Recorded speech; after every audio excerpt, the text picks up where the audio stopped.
Part 2 Amazon unboxing video பார்க்கலாம் வாங்க. இது ஒரு க்ளோசெட் ஆர்கனைசர். இதனோட பிரைஸ் 3198 rupees. 4 கம்பார்ட்மெண்ட் இருக்கும். 4 கம்பார்ட்மெண்ட்டும் அவங்களே செப்பரேட்டாக கவரில் கொடுக்கறதுனால நம்ம ஈஸியாக எடுத்து ஃபிக்ஸ் பண்ணிக்கலாம். கிளிப் லாக் பேட்டர்னில் இதை அசம்பிள் பண்ணிக்கலாம். எல்லாத்தையும் எடுத்து கரெக்டாக பொசிஷனில் வச்சு ஒரு ப்ரெஸ் பண்ணும்போது லாக் ஆகிடும். இதில் இந்த டோர் ஹேண்டில்ஸ் வந்து காப்பர் கலரில் கொடுக்கறதுனால ஒரு ராயல் லுக் கொடுக்குது. இது லாக் பண்ணுறதுக்காக மேக்னெட்ஸ் கொடுத்துருக்குறாங்க.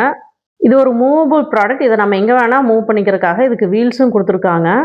காப்பர் கலரில் இந்த டோர் ஹேண்டில் இருக்கிறதுனால இந்த ஓவரால் ப்ராடக்டோட லுக்கவே நல்லா என்ஹான்ஸ் பண்ணுது. இந்த 4 கம்பார்ட்மெண்ட்டுக்கும் 2 ஹேண்டில் கொடுத்துருக்காங்க சைடில். அதை ஃபிக்ஸ் பண்ணோம்னா ஈஸியாக இந்த ஒவ்வொரு கம்பார்ட்மெண்ட்டாக நம்ம தூக்கி அரேஞ்ச் பண்ணி வச்சுக்கலாம். ஆர்கனைசர் பார்க்கவே ரொம்ப அழகாக இருந்தது, நல்ல லுக்காகவும் இருந்தது. பட் இருந்தாலும் இதை நான் வந்து ரிட்டர்ன் பண்ணிட்டேன். ஏன்னா இது வந்து நான் க்ளோத்ஸ் எல்லாம் வைக்கிறதுக்காக நான் வாங்கினேன். பட் இது வந்து ரொம்ப சைஸில் பார்த்தா ரொம்ப சின்னதாக இருக்கிற மாதிரி இருந்தது. ஒவ்வொரு கம்பார்ட்மெண்ட்லேயும் ஒரு 4 ட்ரெஸ் தான் வைக்க முடியும். ஸோ இது வார்ட்ரோப்பாக யூஸ் பண்ண முடியாது. பட் கிச்சன்லேயோ இல்லை ஹால்லையோ நம்ம வச்சு யூஸ் பண்ணிக்கலாம். கிராக்கரி ஐட்டம் வைக்கிறதுக்கெல்லாம் ரொம்ப நல்லாவே யூஸ் ஆகும்.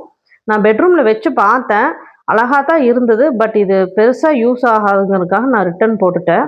பட் நல்ல ப்ராடக்ட் தான். சின்ன சின்ன பொருளெல்லாம் வச்சு ஆர்கனைஸ் பண்ணுறதுக்கு இது யூஸ்ஃபுல்லாகவே இருக்கும். பட் வார்ட்ரோப்பாக யூஸ் பண்ண முடியாதுங்கனாலும் ரிட்டர்ன் பண்ணிட்டேன்.